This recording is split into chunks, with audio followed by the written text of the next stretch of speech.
batal demi keluarga, bukan demi yang lain. Dibatalkan hanya oleh urusan satu kotak kongguan gitu. Jadi tradisi berpikir itu adalah akar dari peradaban. Tradisi berpikir ada akar dari demokrasi.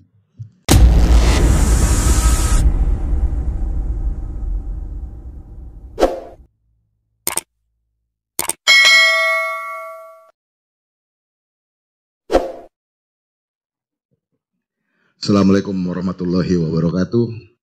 Selamat siang Bapak-Bapak dan Ibu-Ibu sekalian. Pak Jaya, selamat datang. Prof. Salim, Pak Dipo, dan Bapak-Bapak yang nggak bisa saya sebut satu persatu. Tadi pengantarnya sudah panjang lebar, jadi mungkin saya juga tidak akan berpanjang lebar untuk mengantar Bung Rocky. Cuman ada satu hal mungkin yang menjadi catatan yang perlu disampaikan dulu di depan. Demokrasi itu adalah cita-cita kita semua, terutama setelah reformasi 98. Dan salah satu yang sangat digarisbawahi itu adalah desentralisasi kekuasaan. Yang dalam perjalanannya justru pincang, ya, karena yang diurusin banyak itu adalah desentralisasi politik dalam hal pemilihan kepala daerah dan juga dalam hal penentuan wakil-wakil rakyat, itu ya Bang Rocky ya. Nah, yang agak abai atau tertinggal itu adalah desentralisasi kapasitas fiskal. Kita tahu bahwa semua ini berujungnya adalah di urusan fulus, urusan duit. Nah, saya tadi sebelum berangkat memberikan sedikit catatan. Jika kita menyebut keotonomian fiskal itu diukur dari PAD, itu satu PAD ya. Kita tahu semua daerah memiliki pendapatan asli daerah. Lalu yang kedua itu adalah sumbernya dari bagi hasil. Bagi hasil itu terhadap yang memang menjadi hak dia, terutama sumber daya alam. Dari seluruh Indonesia ini, Bung Rocky, itu hanya 6,5% penduduk Indonesia yang ditangani oleh pemerintah daerah yang memiliki keotonomian fiskal di atas 75%. Dan 4% diantaranya itu adalah penduduk Jakarta. Jadi the rest tuh 2,5% dari seluruh Indonesia ya. Nah, kalau mau lebih spesifik itu di Sumatera adalah Kepulauan Bengkalis dan Musi Banyuasin. Di Kalimantan itu ada Kutai Kartanegara dengan Kutai Timur. Di Papua hanya Mimika. Sedangkan di Jawa selain Jakarta ada Surabaya, Bojonegoro, sama Tangerang Selatan. Nah ini salah satu yang menjadi problem besar saya kira, karena di bawah itu tentu lebih banyak lagi. Jadi 50% itu income-nya atau otonomi fiskalnya nggak sampai setengah. Sehingga ketergantungannya terhadap pemerintah pusat itu begitu tinggi. Nah kalau kita sekarang melihat terjadi resentralisasi kembali, kalau kita jujur untuk melihat sejarah, sebetulnya platformnya itu sudah dibangun sejak eranya SBY, ya, Bung Rocky, mengubah undang-undang pemerintah daerah, dana desa, dan seterusnya, termasuk tax amnesty. Joko Widodo, pemerintahan Joko Widodo memanfaatkan saya kira dengan cukup baik, sehingga kalau melihat dari situ kelihatannya beliau ini nggak terlalu dungu. Dia justru memanfaatkan apa yang sudah disiapkan orang, dan mungkin kedunguan itu adalah berada pada diri kita, karena justru pada hal-hal yang seharusnya bisa kita cegah dari awal, kita biarkan. Termasuk Ketua Hakim MK yang sudah jelas-jelas menikahi adiknya Jokowi, kita biarkan. Kita baru ribut ketika dia mengambil keputusan atau turut serta mengambil keputusan untuk memungkinkan Gibran menjadi wakil presiden, sekarang calon wakil presiden. Saya kira itu mungkin pengantar yang bisa saya sampaikan melengkapi dari yang Bapak-Bapak tadi sampaikan sebelumnya. Selanjutnya mungkin waktu dan tempat untuk Bung Rocky, silakan Bung. Oke, waktunya saya ambil. Tempatnya di mana? Di sini apa di situ? Oke.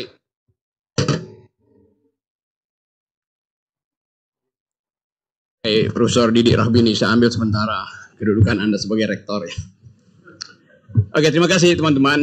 Pak Dipo, itu lukisan yang diarahkan supaya ada laut di belakangnya tuh, karena saya dari Minahasa dan saya suka laut. Apalagi isinya itu ikan itu. Saya pemakan ikan, bukan penghafal nama-nama ikan. Dan bagian paling enak dari ikan adalah bagian kepalanya tuh. Karena kepala ikan lebih berguna dari kepala negara. Saya mulai dengan sedikit suasana lain, karena tadi guru saya, Pak, teman juga, Pak Salim Said, memulai dengan cucuran air mata. Atau dia menceritakan sahabatnya Gunawan Muhammad yang bercucuran air mata. Pertanyaan, apa yang disesali itu? Kalau ada lagu Don't Cry For Me Argentina itu semacam tipuan dari Evita Peron waktu itu untuk mengambil kembali semangat dari rakyat yang mulai pudar, tidak lagi percaya pada jenderal yang ada suaminya tuh. Don't Cry For Me Argentina, lu apa liriknya tuh? The truth is I never let you. Itu dasarnya tuh. Jadi kalau kita bicara tangis menangis, memang banyak orang yang bersedih karena demokrasi yang diharapkan, diupayakan oleh Presiden Jokowi batal demi keluarga, bukan demi yang lain. Dibatalkan hanya oleh urusan satu kotak kongguan gitu. Jadi kita bayangkan, tadi statistik diterangkan oleh Jilal, bahwa ada disparitas. Ya oke lah, disparitas terjadi di mana-mana. Tetapi tadi saya dapat berita bahwa, bukan berita, semacam snapshot dari TikTok. Seorang perempuan di Subang mengulas fenomena bertebarannya baliho Kaisang di desa-desa di Jawa Barat. Dan kalau kita bikin semacam praduga bersalah, pertanyaan kita, siapa yang menebarkan itu? Bahkan dikatakan di situ akan disebarkan di seluruh Indonesia. Saya menghitung kira-kira akan ada 10 juta baliho akan disebar di seluruh Indonesia. Di setiap desa. Berapa banyak desa di Indonesia? Ada berapa banyak? 400.000 ada. Oke, 30.000. Berapa? 74.000 lebih. 74.000 lebih, satu desa ada 20 baliho. Artinya ada kurang lebih 1,5 juta baliho akan dipasang di desa-desa. Dari mana uangnya tuh? Kalau satu baliho 100.000. Apakah PSI punya dana sebanyak itu? Partai Solidaritas Indonesia. Di mana dia dicetak sehingga tiba-tiba dalam 2 hari udah ada 1,5 juta itu? Ya pasti dicetak di Cina mungkin yang punya mesin itu. Dan siapa yang bayar? Itu masalahnya. Jadi Anda bayangkan satu anggota keluarga difasilitasi sedemikian masif oleh uang dan kekuasaan dan aparat. Saya bisa menduga itu pasti dipasang polisi. Aparatnya. Mana ada PSI sebanyak itu bisa pasang di Indonesia? Jadi kita mulai berpikir tentang satu upaya untuk membusukkan demokrasi. Satu demi satu anak muda. Sedemikian banyak uang dibuang. Setiap malam pasti ada upaya memasang di semua desa baliho sang ketua PSI. Pada malam yang sama, ada 17 juta manusia Indonesia tidur dengan perut kosong. Statistik dunia bilang begitu.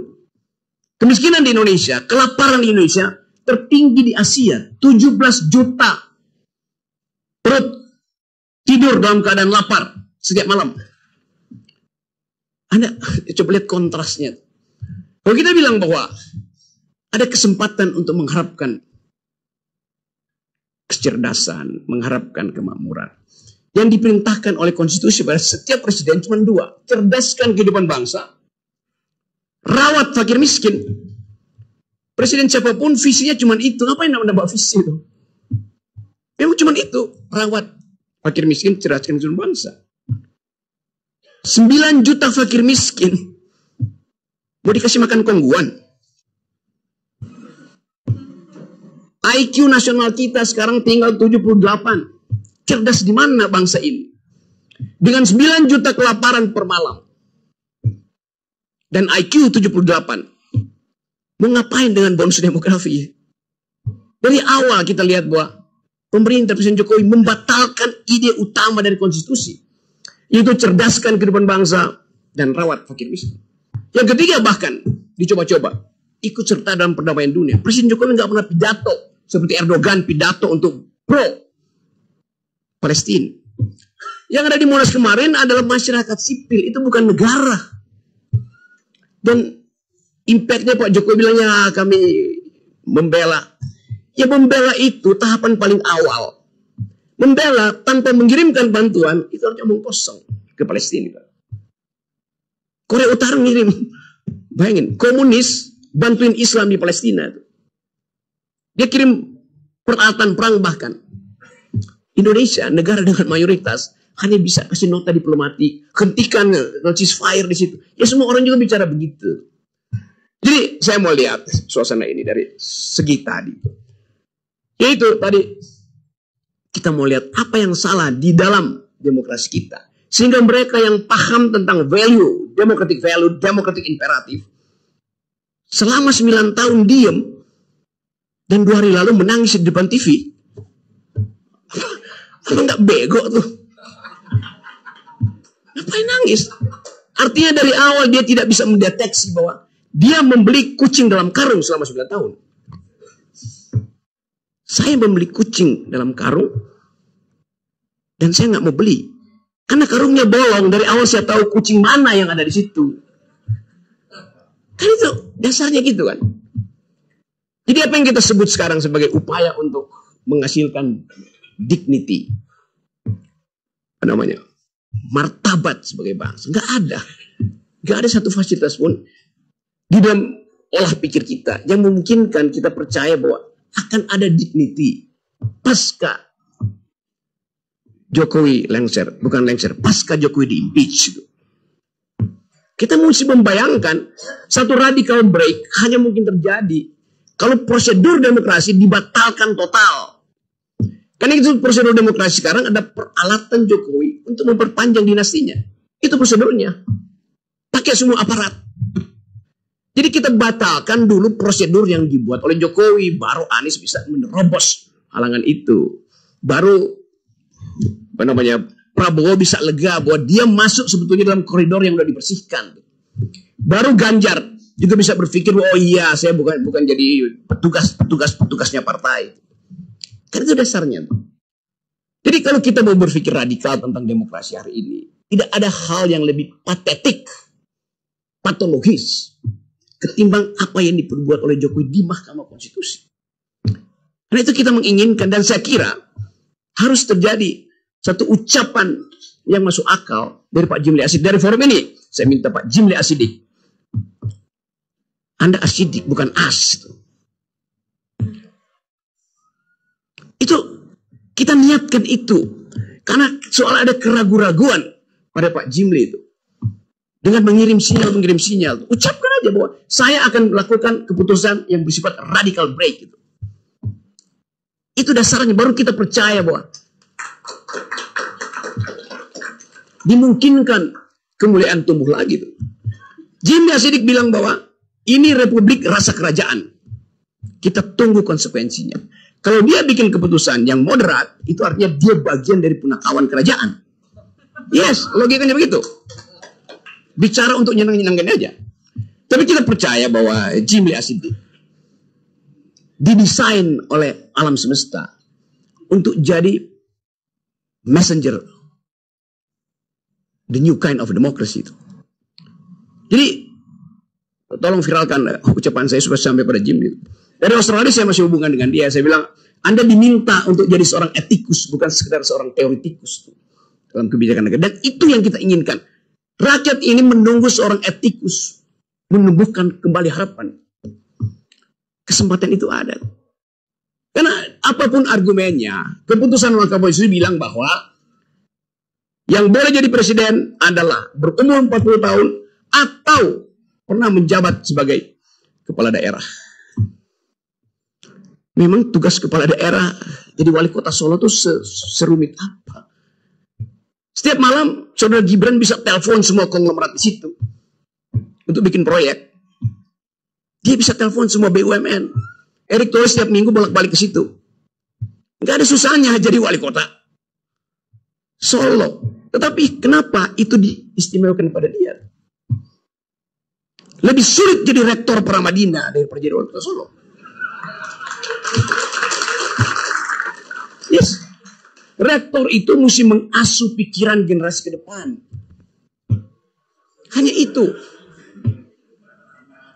Jadi bayangkan misalnya, kalau Didi Rahbini diusulkan oleh mahasiswa pada Madinah dengan menjudicial review 40 tahun itu dan mengatakan bahwa Didi Rahbini punya pengalaman memimpin para Madinah, punya pengalaman memimpin LP3S, punya pengalaman memimpin Indef, punya pengalaman memimpin keluarganya. Seluruh fasilitas itu dibandingkan dengan kemampuan Gibran memimpin. Surplusnya ada pada Didi. Kan itu dasarnya kan. Kalau begitu semua rektor berhak untuk jadi calon. Sekarang kita bikin proposal judicial review baru. Mau nggak MK terima? Kami meminta supaya dengan argumen yang sama, setiap pemimpin universitas berhak menjadi calon presiden. Masih ada waktu 2 hari. Buat duel argumen itu. Itu yang saya maksud. Kita mau uji habis-habisan. Jadi kalau Mahkamah Konstitusi bilang, ya ini kan nggak ada. Itu dari awal. Algoritmanya diarahkan pada Gibran seorang. Itu dasarnya. Sekarang kita mulai mengerti bahwa ada Gibran di situ. Ada Kaisang di PSI. Dulu saya orang pertama yang memberi ceramah di PSI tentang apa yang namanya solidaritas.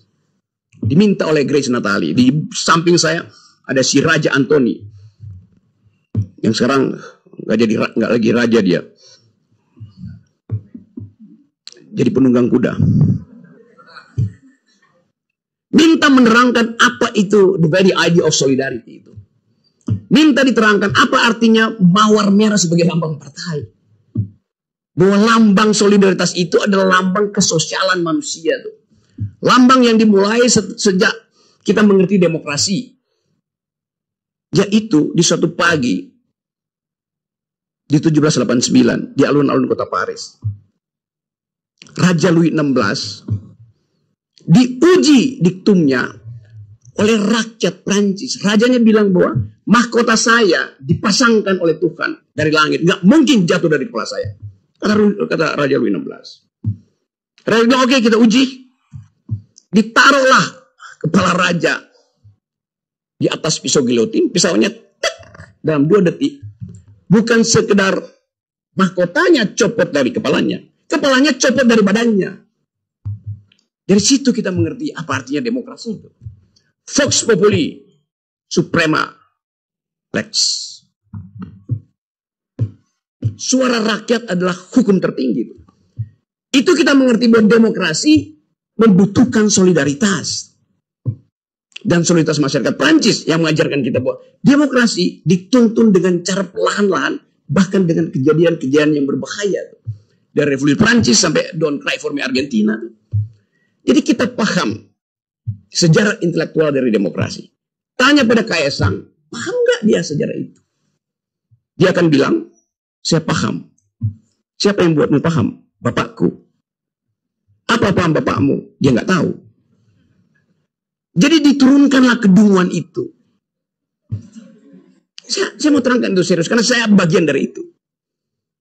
Untuk mendorong anak muda waktu itu untuk punya partai. Saya cerita ini sebagai catatan antropologi, supaya teman-teman tahu bahwa kalau saya menghina orang itu dasarnya ada. Saya diundang di situ. Sekarang Saudara Kaisang memimpin sebuah partai PSI. Dengan baliho 1,5 juta, mau diapain?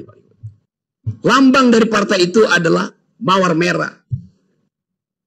Tanda sosialisme Eropa. Mestinya kita bertanya, tanda partai PSI itu apa sekarang? Masih mawar merah? Bukan, menjadi kulit pisang. Karena Saudara Kaisang nggak ngerti mawar merah, dia ngerti kulit pisang. Sebagai pengusaha pisang goreng. Saya mau mengolok-olok itu dengan sengaja. Hanya dengan olok-olok itu, kita dibuka pengetahuannya. Yang saya sebut sebagai kemarin bajingan tolol, Jokowi bajingan tolol. Sekarang saya olok-olok semua orang. Gak ada artinya lagi dibandingkan dengan kemarahan publik hari ini. Yang setiap hari menghina, menghujat Presiden Jokowi. Dan itu dianggap sebagai, udah biasa yang mesti dihina dihujat. Tadi saya mulai dengan ada anak muda dari Subang. Yang mengolok-olok Kaisang. Dan dengan sendirinya keluarganya. Di akhir olok-oloknya dia bilang, kami muak. Kata kami muak itu bukan sekedar muak. Muak karena apa namanya nih? Ya apa, GERD-nya naik itu. Gastroesophagus reflux disease. Bukan karena GERD-nya naik. Tetapi secara psikologi dia muak melihat keadaan ini. Apa tepatnya tuh? Bahasa Perancis lebih bagus mengungkapkan. Nausea. Muak secara psikologis tuh. Jadi Anda bayangkan kemuakan itu ada pada generasi yang justru ingin melihat PSI itu jadi tumbuh sebagai partai berotak. Itu tidak terjadi. Jadi teman-teman semua, kita mulai dengan keadaan itu. Untuk memperlihatkan bahwa yang kita sebut sebagai peradaban bangsa berubah karena diolah oleh para bangsa.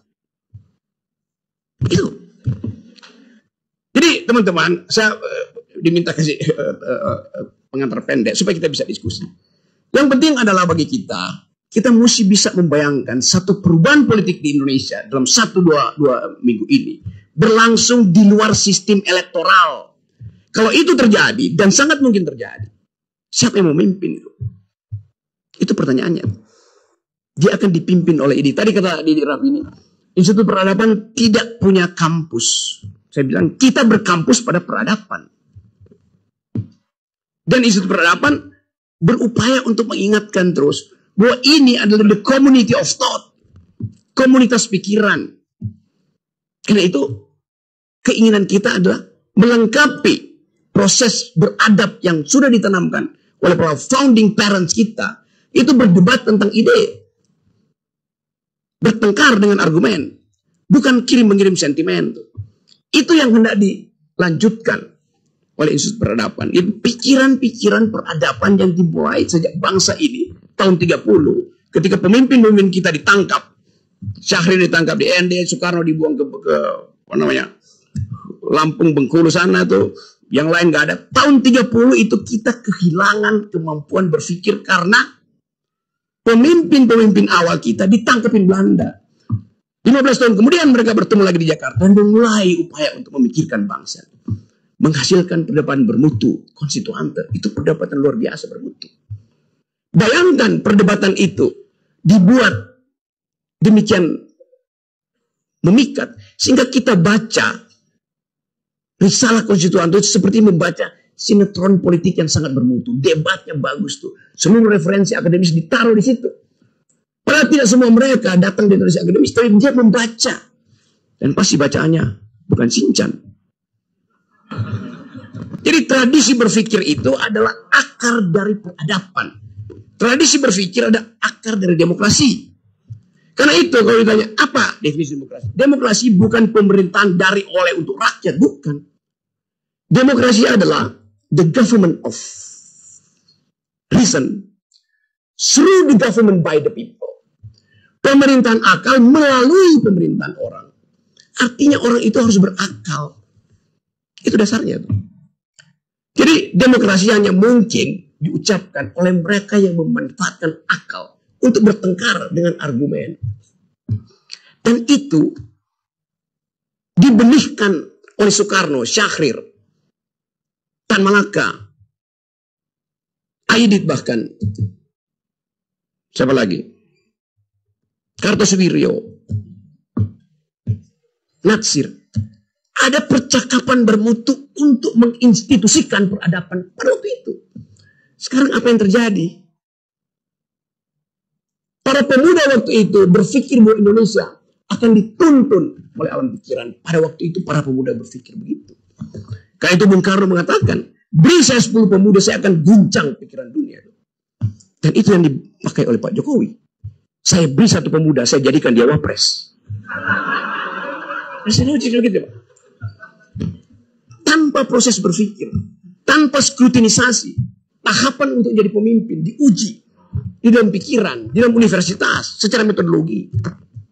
Demokrasi kita dasarnya adalah elektabilitas, bukan intelektualitas, junto, etikabilitas. Mana ada demokrasi basisnya adalah elektabilitas. Elektabilitas itu fungsi lembaga survei yang bisa dibayar. Jadi dari awal kita sudah ingatkan itu pada bangsa ini.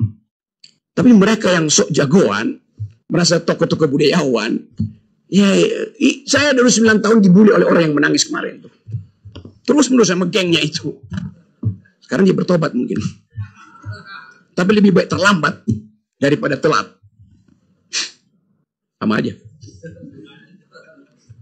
Jadi teman-teman semua, kita akan diskusi. Itu pengantar saya untuk membuat saudara marah pada keadaan. Dan jangan lagi menangis. Karena tangisan itu bisa berarti keperikan. Anda ingat Swangsong disebut nyanyian angsa. Karena angsanya seolah padahal itu ada tangisan angsa.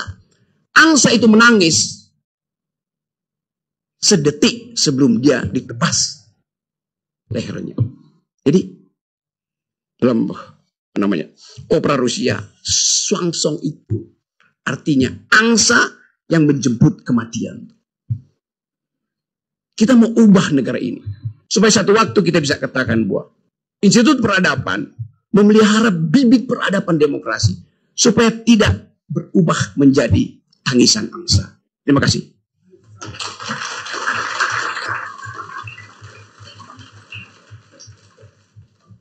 Luar biasa. Terima kasih, Bung Rocky.